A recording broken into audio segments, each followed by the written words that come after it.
Hello, welcome back to my channel. आज हम पढ़ने वाले हैं इंडियाज़ फॉरेन पॉलिसी का lesson 3। India and USA, India Russia and India and China. ये सेमेस्टर 6 के स्टूडेंट के लिए और ये लेसन 3 का पार्ट 1 है। और ये जो चैप्टर है काफ़ी इंपॉर्टेंट चैप्टर है। इसमें जो रिलेशन है, जो स्ट्रेटेजिक थ्योरी है, हम उसके बारे में पढ़ेंगे। इंडिया की दूसरी कंट्री के साथ किस तरह की अलाइनमेंट है, वो सारी चीज़ें हम इस वीडियो में कवर करेंगे। फर्स्ट वीडियो का जो पार्ट है उसमें हम यूएसए के बारे में पढ़ेंगे कि इंडिया और यूएसए में क्या इनके रिलेशन रहे हैं ड्यूरिंग कोल्ड वॉर से, किस तरीके से चलता आ रहा है, क्या इनकी स्ट्रेटेजिक आइडेंटिटीज़ रही हैं, सारी चीज़ें हम इस वीडियो में कवर करेंगे। अगर आपने पहले की वीडियो देखी है तो ये जो टॉपिक है इसमें भी कुछ ना कुछ सिमिलैरिटीज़ मिलेंगी आपको पहले के टॉपिक से। ये जो लेसन 2 था वो और ये लेसन 3 ये आपस में इंटरलिंक है। इनमें दोनों में बहुत सारी चीज़ें कॉमन सी है। अगर आपने लेसन सेकंड नहीं देखा है तो आप पहले उसको देखें, फिर इसको देखें तो आपको और अच्छे से क्लियर होगा। So let's start our topic. India USA relation during the cold war. 1947 में जैसे इंडिपेंडेंस मिलने के बाद इंडिया के जो पहले प्राइम मिनिस्टर थे जवाहरलाल नेहरू, उन्होंने डिसाइड किया कि इंडिया किसी भी सुपर पावर ब्लॉक का हिस्सा नहीं बनेगा, ये ना कि यूएसए का और ना यूएसएसआर का। लेकिन इंडिया ने दोनों में से किसी के साथ ऑफिशियली अलायंस नहीं किया। यही इंडिया की नॉन अलाइनमेंट पॉलिसी की शुरुआत थी। इंडिया के इस डिसीजन के पीछे जो रोल था वो कॉलोनियल उसका रोल था कि क्योंकि इंडिया कॉलोनियल कंट्री थी पहले ब्रिटिशर्स की। तो इंडिया जो है अपने इंडिपेंडेंस के बाद सोवरेनिटी और फॉरेन पॉलिसी में ऑटोनॉमी को बचाना चाहता था। इसलिए इंडिया अपने इंटरनेशनल डिसीजन खुद लेना चाहता था बिना किसी सुपर पावर के प्रेशर में आए। 1947 का बाडुंग कॉन्फ्रेंस जो नॉन अलाइनमेंट प्रिंसिपल को प्रमोट करने के लिए एक महत्वपूर्ण मंच बना था, उसके बाद से ही यही idea officially non alignment movement में बदला। इसमें इंडिया का फोकस था कॉलोनाइजेशन को सपोर्ट करना, इकोनॉमिक डेवलपमेंट करना और ग्लोबल पीस बनाए रखना। इन लास्ट कोल्ड वॉर के टाइम में इंडिया और यूएसए के रिलेशन जो थे वो पूरी तरीके से हॉस्टाइल नहीं थे। लेकिन इंडिया ने यूएसए लीड ब्लॉक में शामिल होने से इनकार किया क्योंकि इंडिया जो है अपनी स्ट्रेटेजिक इंडिपेंडेंस को बनाए रखना चाहता था, जिससे कि इंडिया की जो फॉरेन पॉलिसी है वो सिक्योर हो। Divergence resulting from USA ties with Pakistan. Cold war के टाइम में यूएसए का मुख्य उद्देश्य ये था कि सोवियत यूनियन के बढ़ते एक्सपेंशन को रोकना। इसीलिए अमेरिका साउथ एशिया में अपने अलायंसेस को मजबूत करना चाहता था। इसी कारण से यूएसए ने पाकिस्तान के साथ स्ट्रेटजिक अलायंस बनाया। 1954 में पाकिस्तान ने USA supported military alliance SEATO यानी कि south east Asian treaty organization और सेंट्रल ट्रीटी ऑर्गेनाइजेशन जो है वो ज्वाइन की। इन अलायंसेस के थ्रू पाकिस्तान को अमेरिका से मिलिट्री एड्स और वेपन मिलने लगे। इंडिया ने इसे अपनी सिक्योरिटी के लिए ख़तरा मानते हुए खासकर कश्मीर के इशू के कारण इसे ज़्यादा सीरियस लिया क्योंकि इंडिया को डर था कि पाकिस्तान को मिलने वाली मिलिट्री सपोर्ट जो है वो फ्यूचर में कन्फ्लिक्ट कर सकती है और फ्यूचर में पाकिस्तान को एज अ कन्फ्लिक्ट यूज़ कर सकता है इंडिया के ख़िलाफ़। इसी वजह से इंडिया और जो यूएसए का रिलेशन था कोल्ड वॉर के टाइम में वो काफ़ी मिसट्रस्टेबल था। एक तरफ Indian non alignment movement policy को फॉलो कर रहा था, जबकि दूसरी तरफ यूएसए ओपनली पाकिस्तान को सपोर्ट कर रहा था। इससे दोनों देशों की जो फॉरेन अप्रोचेस थी वो अलग अलग डायरेक्शन में डिवाइड हो गई थी। कोल्ड वॉर के टाइम के दौरान इंडिया और यूएसए के कई स्ट्रेटजिक और जियोपॉलिटिक इश्यूज़ पर भी अपोजिट पोजीशन लेते थे, जैसे कि इससे दोनों देशों के बीच काफ़ी सस्पिशियसनेस और मिसअंडरस्टैंडिंग जो थी वो काफ़ी बढ़ती चली गई।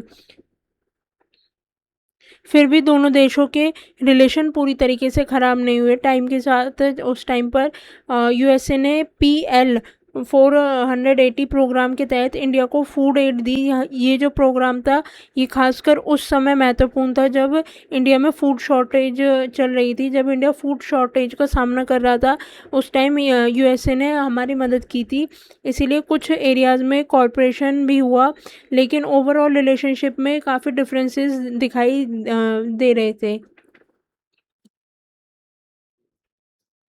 Convergence of interest end of the cold war.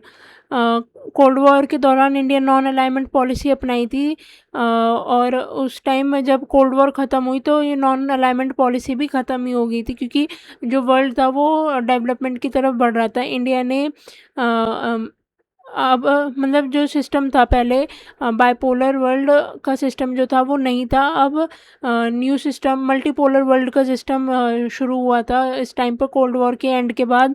इसी बदलती सिचुएशन में इंडिया और यूएसए को महसूस हुआ कि उनके कई स्ट्रेटेजिक इंटरेस्ट जो हैं वो एक जैसे हैं, जैसे कि जियो पॉलिटिकल शिफ्ट, ग्लोबल पॉलिटिक्स में बदलाव आने के कारण इंडिया और यूएसए के बीच का जो कॉरपोरेशन था वो काफ़ी बढ़ गया था। दोनों देशों के कॉमन इंटरेस्ट थे, जैसे कि काउंटर टेररिज्म, आतंकवाद से लड़ना, रीजनल स्टेबिलिटी और वेपन ऑफ मास डिस्ट्रक्शन के फैलाव को रोकना। इसलिए दोनों देशों ने स्ट्रेटेजिक पार्टनरशिप को मजबूत करने की शुरुआत की। ग्लोबलाइजेशन के कारण जो है दुनिया की इकोनॉमीज़ एक दूसरे से जुड़ने लगी, और इंडिया और यूएसए के बीच में ट्रेड, इन्वेस्टमेंट और टेक्नोलॉजी कॉरपोरेशन के नई अपॉर्चुनिटीज़ क्रिएट हुई। 1991 में इकोनॉमिक लिबरलाइजेशन के बाद इंडिया ने ग्लोबल मार्केट्स के लिए अपने दरवाजे खोल दिए, जिससे यूएसए और इंडिया के इकोनॉमिक रिलेशन जो थे वो काफ़ी अच्छे हुए टाइम के साथ। Shared democratic values. इंडिया और यूएसए दोनों डेमोक्रेटिक कंट्रीज़ हैं, इसीलिए दोनों देशों ने डेमोक्रेसी, ह्यूमन राइट्स और रूल ऑफ लॉ जैसे कॉमन वैल्यूज़ को हाईलाइट करना शुरू किया।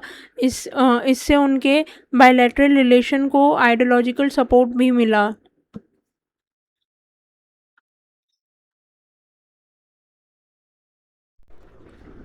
Bilateral ties under the impact of liberalization on India's economy।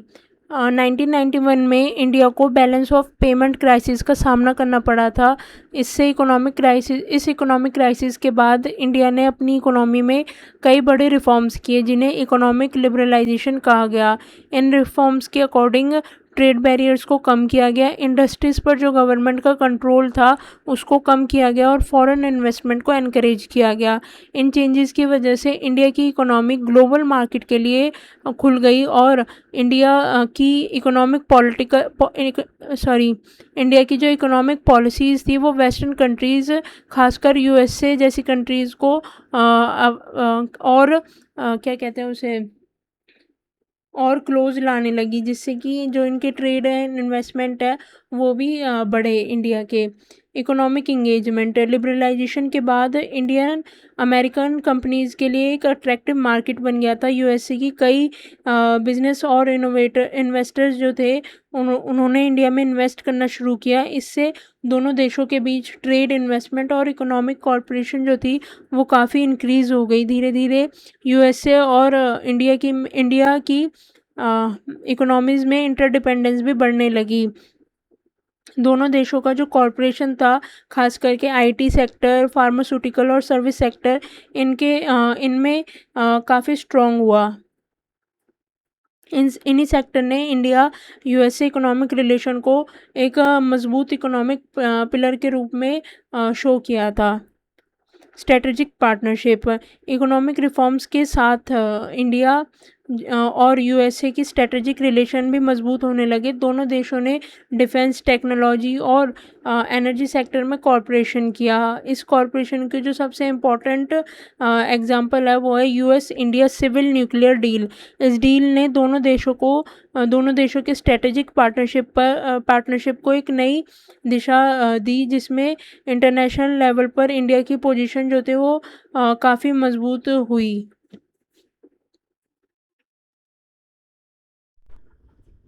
Shift in global perception, India का जो लिबरलाइजेशन रिफॉर्म थे उसने पूरे वर्ल्ड को एज ए सिग्नल प्रोवाइड किया, जिसमें इंडिया ने कहा कि इंडिया ने अपने जो डोर हैं वो ओपन किए हैं सभी कंट्रीज़ के लिए।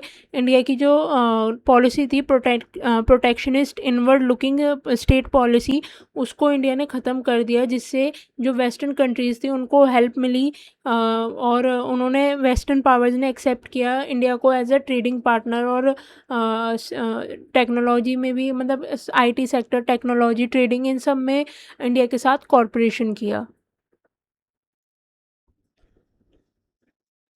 इंडिया जो है अपनी स्ट्रेटजिक लोकेशन और ग्रोइंग पावर की वजह से रीजनल स्टेबिलिटी और सिक्योरिटी में इम्पॉर्टेंट रोल प्ले कर रहा है। इंडिया का पार्टिसिपेशन क्वाड्रिलेटरल सिक्योरिटी डायलॉग में, जिसमें इंडिया, यूएसए, जापान और ऑस्ट्रेलिया जैसी कंट्री शामिल है, ये दिखाता है कि इंडिया एक रूल बेस्ड और फ्री इंडो पैसिफिक रीजन को सपोर्ट करता है। क्वाड का जो मेन पर्पस है वो चाइना के एग्रेसिव बिहेवियर को बैलेंस करने और मैरीटाइम सिक्योरिटी को स्ट्रॉन्ग बनाना है। इंडिया और यूएस के बीच कॉरपोरेशन कई एरियाज़ में बढ़ रही है, जैसे कि maritime security, supply chain resistance, climate changes, infrastructure development, joint military naval exercises like Malabar exercises. ये पार्टनरशिप इंडिया को रीजनल सिक्योरिटी में और पावरफुल बनाती है, लेकिन कुछ चैलेंजेस भी हैं, जैसे चाइना क्वाड को अपने अगेंस्ट कंटेमिनेटेड स्ट्रेटजी मानता है, जिसकी वजह से इंडिया चाइना टेंशन बढ़ जाती है, स्पेशली बॉर्डर एरियाज़ में। साथ ही इंडिया को बैलेंस मेंटेन करना पड़ता है बिटवीन क्वाड कमिटमेंट्स और आसियान सेंटर्ड फ्रेमवर्क, क्योंकि आसियान इंक्लूसिवनेस और कॉरपोरेशन पर ज़्यादा फोकस करता है।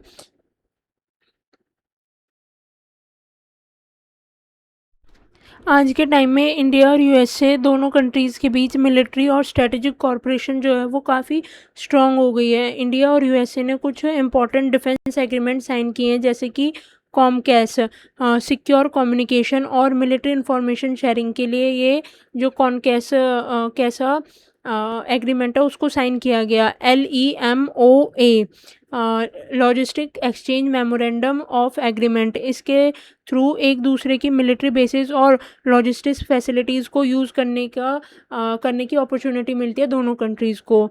BEC, basic exchange and corporation agreement, इसके थ्रू जियो स्पेटल इंटेलिजेंस और सैटेलाइट डाटा शेयरिंग की जाती है दोनों कंट्रीज़ के बीच। इन एग्रीमेंट्स की वजह से इंडिया और यूएसए की मिलिट्री इंटरपरमेबिलिटी बढ़ जाती है। ये दोनों देशों की आर्मीज़ को बेटर कोऑर्डिनेशन के साथ काम करना सिखाती है, और इससे ये भी सिक्योर होता है कि कम्युनिकेशन, इंटेलिजेंस शेयरिंग और डिफेंस टेक्नोलॉजी कॉर्पोरेशन जो है वो भी काफ़ी स्ट्रांग हुई है दोनों कंट्रीज़ के बीच। ये एग्रीमेंट इंडिया के डिफेंस मॉडर्नाइजेशन में भी हेल्प करता है, मतलब इंडिया अपनी मिलिट्री कैपेबिलिटीज़ को मॉडर्न और एडवांस बना रहा है इन्हीं एग्रीमेंट्स के थ्रू। इंडिया और यूएसए के जो रिलेशन थे उसका जो पार्ट है वो यहीं पर ख़त्म होता है। नेक्स्ट पार्ट में हम इंडिया और रशिया के जो रिलेशन है उन पर डिस्कस करेंगे। अगर आपको वीडियो यूज़फुल लगी हो तो प्लीज़ वीडियो को लाइक करें, चैनल को सब्सक्राइब करें और कमेंट सेक्शन में अपना फीडबैक ज़रूर दें और वीडियो को शेयर करें। Thank you.